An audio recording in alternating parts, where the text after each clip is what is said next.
Haryana Lokhit party के supremo और सिरसा से विधायक गोपाल कांडा ने आज कार्यकर्ताओं के साथ बैठक की। इस दौरान कुमारी सैलजा की कांग्रेस उम्मीदवार होने के सवाल पर कांडा ने कहा कि इससे किसी भी तरह का कोई फर्क नहीं पड़ेगा।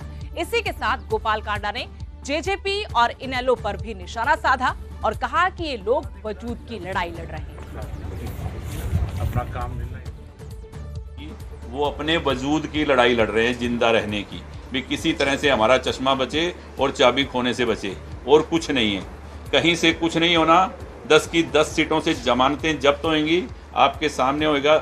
जो मैं बोल रहा हूँ वही हाल। वो सिर्फ अपना निशान बचाने के लिए, अपना वजूद बचाने के लिए लोगों को गुमराह कर रहे हैं, और उनके पास कुछ नहीं। और जेजेपी की वो अपने वजूद की लड़ाई लड़ रहे हैं, जिंदा रहने की।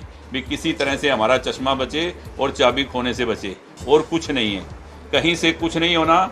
10 की 10 सीटों से जमानतें जब्त होंगी, आपके सामने होएगा। जो मैं बोल रहा हूँ वही हाल।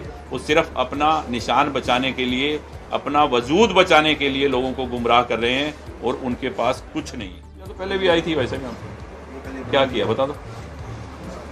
कौन नहीं जानता शैलजा को भी, यहाँ आई थी पहले और 2-2 बार जीती हैं।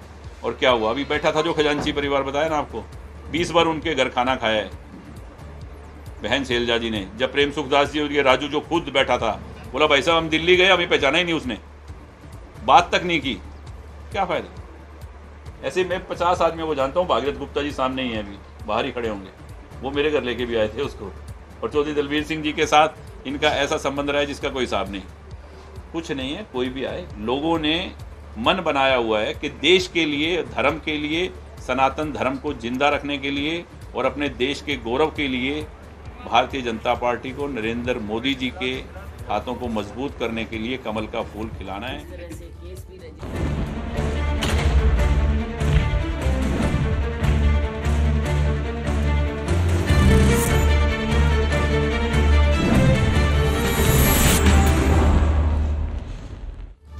खबर जींद से है, जहां युवाओं ने एक अनोखी बारात निकाली। इस अनोखी बारात में एक बेरोजगार युवा दूल्हा बना और बाकी बेरोजगार युवक बैंड बाजे की धुन पर जमकर नाचे।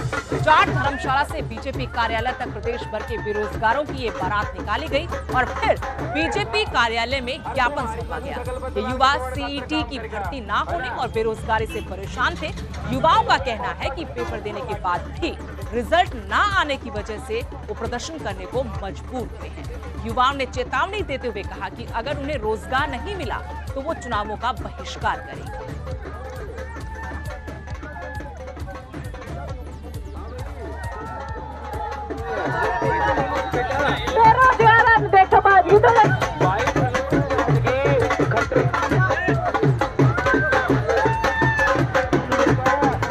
थोड़ा पटवारी आपका संकल्प लिया था, राम राज्य है, राम राज्य। हरियाणा के बेरोजगार युवाओं को बारात निकालने की नौबत इसलिए आई है कि 2 साल से जो पेंडिंग पड़े हैं भर्ती एग्जाम लेकर के, उसमें सरकार कोई भी सुनाई नहीं कर रही बेरोजगार बच्चों की। इसलिए ये नौबत आई। और जींद की इस धरती पर जाट धर्मशाला में जो बच्चे इकट्ठे हुए, हजारों की संख्या में इकट्ठे हुए हैं। प्रदेश के कोने कोने से, कोई महेंद्रगढ़ से है, कोई पलवल से है, कोई भिवानी चरखी दादरी से आया हुआ। तो क्या लिखा बैनर में आपने? बैनर में ये लिखा हुआ है, मैं हरियाणा का बेरोजगार दूल्हा।